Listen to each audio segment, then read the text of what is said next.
October 27, 1998. The air in Pine Ridge County, West Virginia, hung heavy with the cloying scent of damp earth and distant wood smoke, a primal silence broken only by the strained, rattling whine of an old pickup truck struggling laboriously up a steep, winding dirt road. Deep within the unforgiving Appalachian foothills, choked by dense, overgrown pines, the isolation felt absolute, suffocating.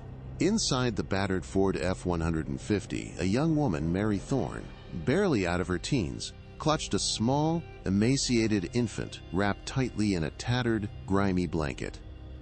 Her face, a raw canvas of fresh bruises and streaked dirt, was etched with a terror that bordered on madness. Her eyes, wide and bloodshot, darted frantically to the rearview mirror, expecting imminent pursuit from the suffocating darkness behind them. The ancient engine, already pushed beyond its limits, groaned under the strain, each piston firing with a desperate, dying gasp. With a sudden, violent cough, the truck sputtered, choked, and died, the momentum carrying it only a few agonizing yards further before it rolled to a complete, unsettling halt on the deserted road. The abrupt silence that followed was deafening, amplifying the frantic thumping of Mary's own heart and the shallow, fragile breaths of the tiny, sickly bundle in her arms. The infant, barely a whisper of a human, stirred faintly, its weak cry barely audible. Mary's grip tightened, her knuckles white against the faded blanket as the heavy quiet pressed in. But this fragile peace was short-lived, a cruel deception in the deepening twilight. From somewhere distant, yet growing steadily closer, a new sound began to slice through the heavy, humid air, the mournful, piercing wail of a police siren. It cut through the dense forest like a physical blade, a sound of both impending doom and, impossibly, a sliver of desperate hope. Mary let out a guttural sob, a raw, animalistic sound, born of sheer terror and profound relief. The wail intensified, echoing off the ancient trees, vibrating through the worn fabric of the truck's interior. Then, just as the first brilliant, blinding beams of an approaching patrol car's headlights pierced the twilight gloom, illuminating the suffocating pines in stark relief, she knew her short-lived, desperate freedom was undeniably over. But was it truly the end of her nightmare, or merely the beginning of an entirely new one? The piercing siren had promised intervention, but for Mary Thorne, the arrival of West Virginia State Trooper Dale Jenkins only deepened her terror. In the harsh glare of the cruiser's headlights, her bruised face and trembling hands, clutching the barely breathing infant, painted a picture of raw desperation. Trooper Jenkins, a veteran of Pine Ridge County's quiet backroads, had seen his share of misfortune, but the emaciated, unnaturally small child, wrapped in a threadbare blanket, sent a chill down his spine. Its tiny limbs were twisted at odd angles, its breathing shallow and raspy. Mary's story, a jumble of panicked whispers about bad men and the hollow, made little sense, yet the undeniable evidence of the child's condition screamed for immediate medical attention. He called it in, the severity of the situation quickly escalating up the chain of command. Detective Lena Hansen, a sharp, no-nonsense investigator with the WV State Police, received the call before dawn. Arriving at the small county hospital, she found Mary Thorne barely coherent, her narrative fractured by fear and exhaustion. The infant, identified only as Baby Doe at this stage, was undergoing emergency assessment. The pediatric team's preliminary findings were grim: severe malnutrition, developmental delays, and multiple congenital deformities, including a cleft palate and webbed fingers, anomalies strongly indicative of consanguineous relationships. Hansen had initially harbored skepticism, attributing Mary's wild claims to drug use or mental instability, common in the isolated rural areas she patrolled, but the medical evidence laid bare a far more disturbing reality, challenging her preconceptions and demanding a deeper look into Mary's elusive past. Unbeknownst to Detective Hansen, at that precise moment, another crucial piece of the puzzle had simultaneously landed on the desk of a Child Protective Services caseworker in Charleston. An anonymous phone call, muffled and hesitant, had come in hours earlier, reporting, quote, strange goings-on at an isolated property deep in Pine Ridge County, specifically mentioning the Thorne family. The caller, later speculated to be a distant, fearful cousin, spoke vaguely of sick children and family secrets, hinting at a deeply entrenched, hidden problem. Such tips were common, often unfounded, and typically filed away for low-priority follow-up in the overwhelmed CPS system. Yet the confluence of this vague, unsettling report with the inexplicable condition of Mary Thorne's infant would soon transform a routine medical emergency into the opening chapter of a harrowing, complex investigation. The medical reports confirming severe inbreeding and chronic neglect were the undeniable catalysts. Detective Hansen, now fully engaged, cross-referenced Mary Thorne's fragmented account with the anonymous CPS tip. The Thorne family, it turned out, was a name whispered with a certain apprehension in the local community, known for their extreme isolation and a deeply private, almost reclusive existence. With the infant's life hanging by a thread and Mary's terror palpable, Hansen knew a direct approach would be met with hostility. She initiated discreet surveillance of the Thorne property, a dilapidated farmstead nestled deep within an almost inaccessible hollow. Initial observations, though distant, confirmed unsettling details, fleeting glimpses of children with unsettling physical abnormalities, and a perimeter that suggested a deliberate, almost paranoid fortification. This wasn't just neglect, it was a deliberate concealment. Detective Lena Hansen, now fully immersed, initiated a comprehensive data sweep, recognizing the gravity of Baby Doe's condition and Mary Thorne's fragmented narrative. West Virginia State Police databases were scoured for any prior incidents involving the Thorne family, while local county records, birth certificates, land deeds, and tax assessments were meticulously cross-referenced. These public records consistently painted a picture of deliberate, generational seclusion, with no school enrollments or documented interactions outside their immediate property, reinforcing the anonymous CPS tip that had initially seemed so vague. The pediatric team's detailed report on Baby Doe became the undeniable cornerstone of the investigation. Geneticists confirmed severe inbreeding, presenting a chilling array of congenital deformities that defied chance, indicative of multiple generations of consanguineous relationships. Recognizing the unprecedented nature of the case, Hansen reached out to federal resources. She consulted with geneticists and medical anthropologists who accessed national databases, seeking precedents or behavioral profiles for similar, extreme patterns of familial isolation and engineered lineage, a practice almost unheard of in modern America. Initial attempts to interview Mary Thorne, though challenging due to her profound trauma, slowly began to illuminate the family's insular world. Guided by Dr. Evelyn Reed, a child psychologist brought in for her expertise, Mary pieced together fragments of a life systematically devoid of education, healthcare, or any outside contact. Her testimony, though disjointed, hinted at a deeply patriarchal structure ruled by Silas Thorne, whose word was absolute law, enforced by fear and violence, a chilling reality corroborated by the complete absence of any public records for the Thorne children. With the undeniable genetic evidence in Mary's emerging, albeit fragmented, testimony, Detective Hansen understood this was far more than a local neglect case. She consulted with the FBI's Behavioral Analysis Unit, providing them with preliminary profiles of Silas Thorne and the family's dynamics.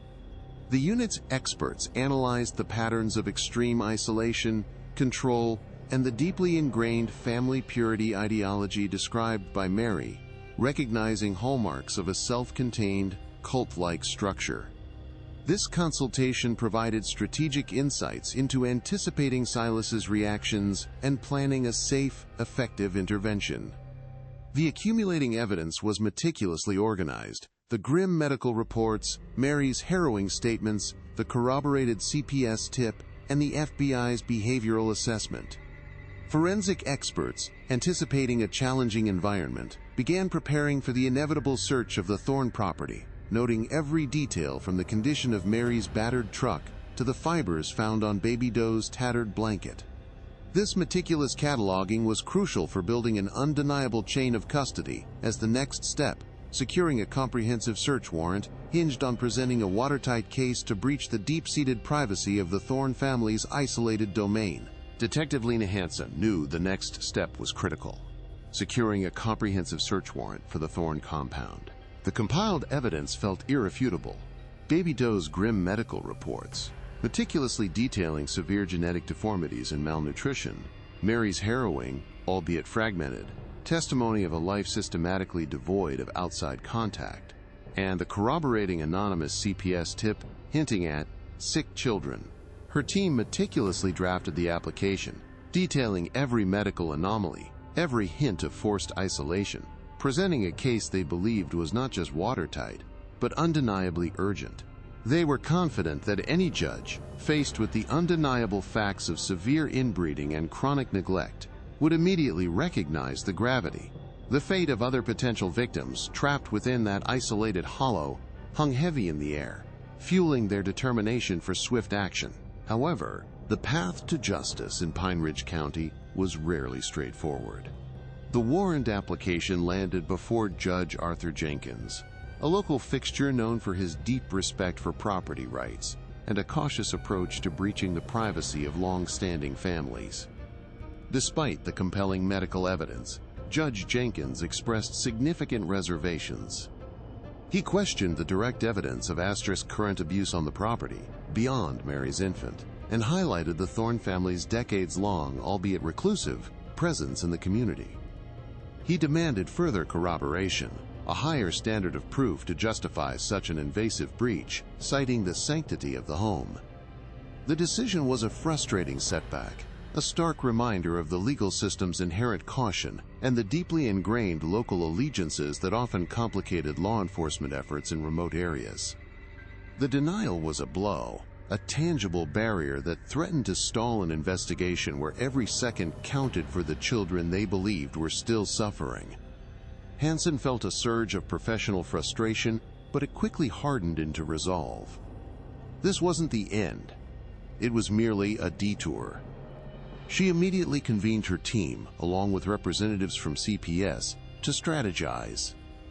They needed to find a new angle, a way to gather more undeniable, direct evidence that met Judge Jenkins' stringent demands without alerting Silas Thorne. The challenge was immense, requiring a delicate balance between urgency and caution. The legal system, designed to protect individual liberties, was, in this instance, inadvertently shielding a darkness that defied comprehension, forcing Hansen to push harder against the bureaucratic resistance. The setback from Judge Jenkins, while frustrating, sharpened Detective Hansen's focus. She understood that a direct assault on the Thorne family's privacy, based primarily on Mary's fragmented testimony and the infant's condition, wouldn't suffice for the deeply conservative local judiciary. The team pivoted, opting for a strategy of indirect observation and meticulous data aggregation. Working closely with the county utility department, they subtly mapped out power lines and water sources feeding the Thorne property, noting unusual consumption patterns for such an isolated homestead. Concurrently, a discreet CPS caseworker, posing as a census surveyor, attempted a visit to the edge of the property, gathering only a fleeting, unsettling glimpse of movement within the dense tree line, enough to reinforce the suspicion of multiple occupants. To overcome the distance and the property's natural concealment, Hansen authorized the use of advanced surveillance equipment, pushing the boundaries of what was available to a rural state police force in 1998. From a hidden vantage point on a neighboring ridge, officers employed high-powered spotting scopes and early-generation thermal imaging devices. The thermal scans, though rudimentary, revealed multiple heat signatures consistent with human presence inside the main structure, far exceeding what a single reclusive individual would generate. Crucially, on several occasions, through breaks in the thick canopy, they captured grainy telephoto images of children playing near a dilapidated outbuilding, their movements appearing awkward and their figures disproportionate, subtly corroborating Mary's harrowing claims and the initial CPS tip. Back at the lab, forensic specialists delved deeper into the evidence already in custody. Baby Doe's genetic material was subjected to more extensive DNA analysis. Beyond confirming severe inbreeding, the results provided a chillingly precise genetic fingerprint, suggesting an exceptionally tight familial loop that could only have occurred over multiple generations within a confined group. Simultaneously, trace evidence from Mary Thorne's truck, distinctive soil samples and plant fibers were painstakingly cross-referenced with geological and botanical data from the Pine Ridge Hollow. The findings provided an undeniable environmental link, placing Mary's vehicle directly on the Thorne property, strengthening the narrative of her escape from that specific, isolated location. These new, irrefutable pieces of evidence began to interlock, forming a picture far more concrete than before. The surveillance images, though blurry, now provided visual proof of children living on the property, their apparent physical abnormalities aligning with the genetic deformities detailed in Baby Doe's medical reports. The advanced DNA analysis from Baby Doe, combined with the trace evidence from Mary's escape, removed any lingering doubt about the infant's origin and Mary's veracity. What Judge Jenkins had previously dismissed as uncorroborated allegations now stood as a solid, scientifically validated foundation, transforming Mary Thorne's fragmented cries for help into a powerful, undeniable indictment of the Thorne family's hidden practices. Armed with this overwhelming new evidence, the detailed genetic mapping, the definitive environmental links, and the unsettling visual confirmations, Detective Hansen's team meticulously drafted a new search warrant application. This time, it wasn't just about suspected neglect. It was about documented genetic abuse, forced confinement, and the undeniable presence of multiple severely at-risk children. They specifically addressed Judge Jenkins' previous concerns, presenting a case that was not only watertight, but screamed for immediate intervention. Recognizing that Silas Thorne would likely resist, Hansen also began coordinating with the West Virginia State Police Special Response Team, preparing for a tactical entry designed to prioritize the safety of any children found inside the isolated compound. The refined DNA analysis from Baby Doe's samples delivered a scientific bombshell that transcended mere confirmation of inbreeding. Geneticists discovered an unsettling pattern. Specific, highly deleterious genetic markers appeared with an alarming, almost engineered frequency across multiple generations. This wasn't merely the unfortunate consequence of prolonged isolation. It suggested a deliberate, systematic narrowing of the gene pool, a practice so concentrated it bordered on an extreme form of human selection.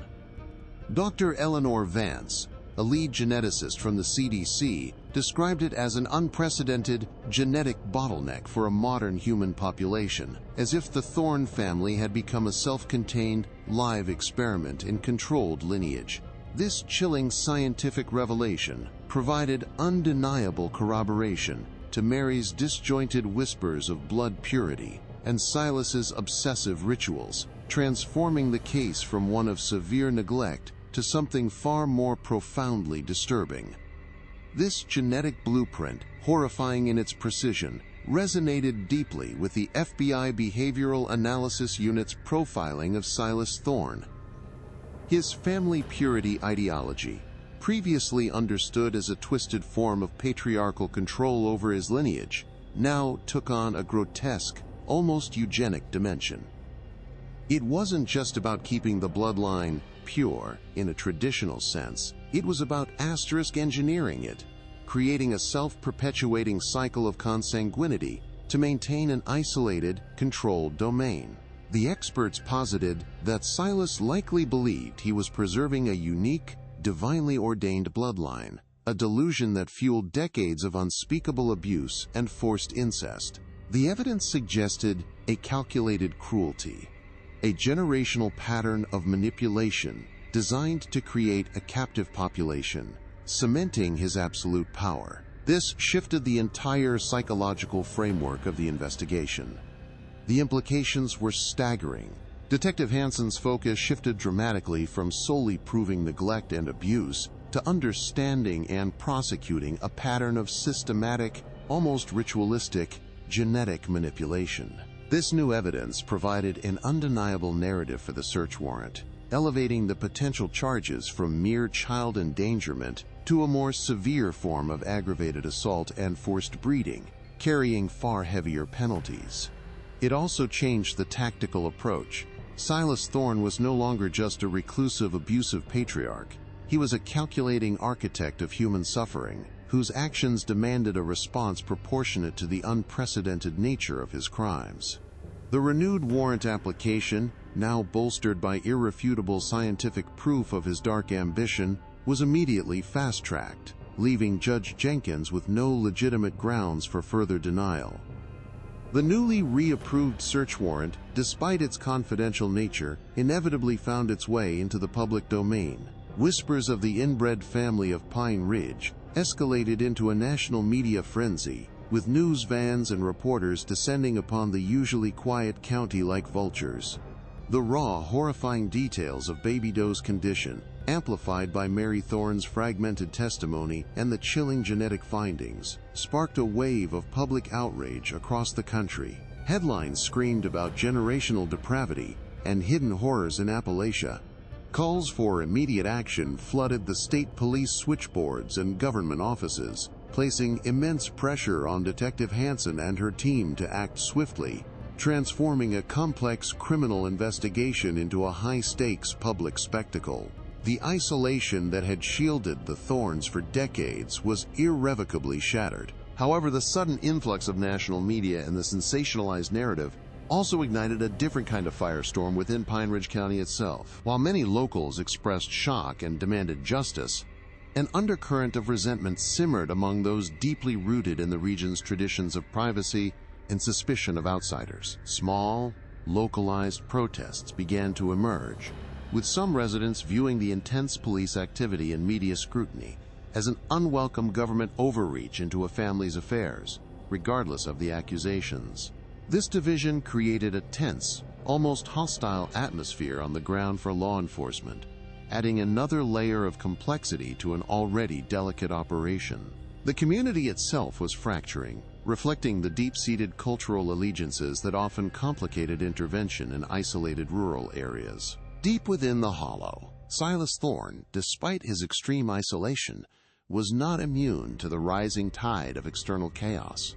The distant hum of news helicopters, the unfamiliar traffic on the county roads, and the persistent rumors carried by the few Thorne family members who still ventured briefly into town, all signaled an imminent threat. His already profound paranoia intensified.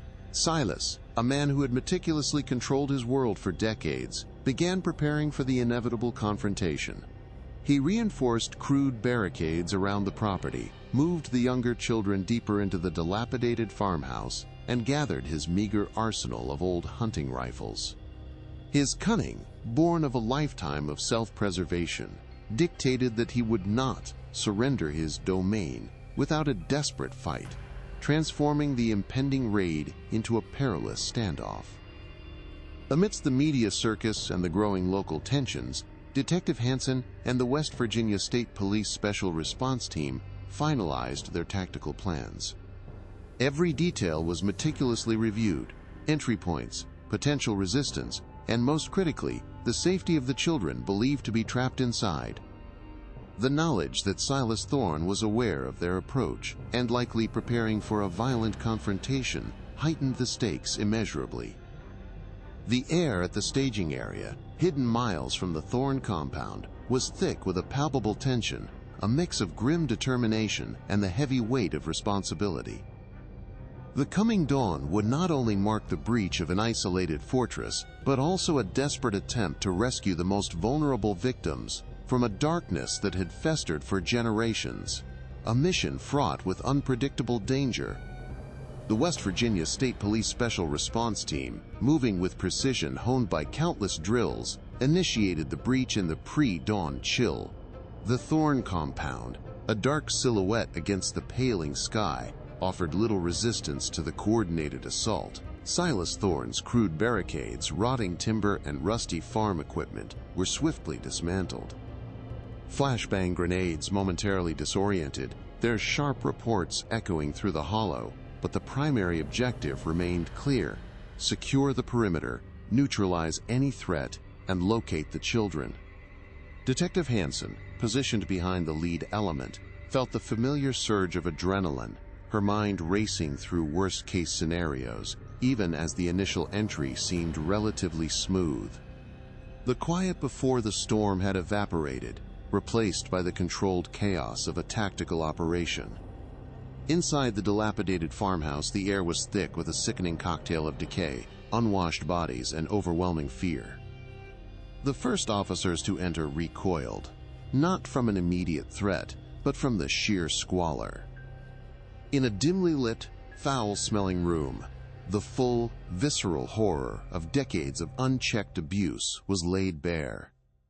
Ruth Thorne, gaunt and almost catatonic, sat huddled in a corner, clutching a severely deformed infant whose tiny, twisted limbs seemed impossibly fragile.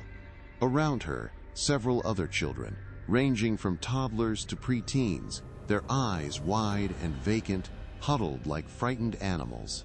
Their emaciated forms and obvious physical deformities, misshapen heads, skeletal anomalies, and vacant stares were chilling, a silent testament to the genetic decay and profound neglect that had festered within these walls.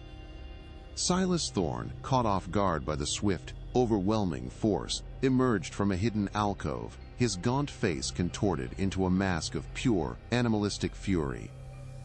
He lunged at the nearest officer, a guttural roar escaping his lips, his surprising strength fueled by a lifetime of absolute control and a desperate need to protect his twisted domain. A brief, violent struggle ensued, officers moving to subdue him, while others shielded the terrified children. The cacophony was overwhelming. The wails of the sick and frightened children, the shouts of the officers, the crashing of furniture as Silas fought with a desperate, primal rage.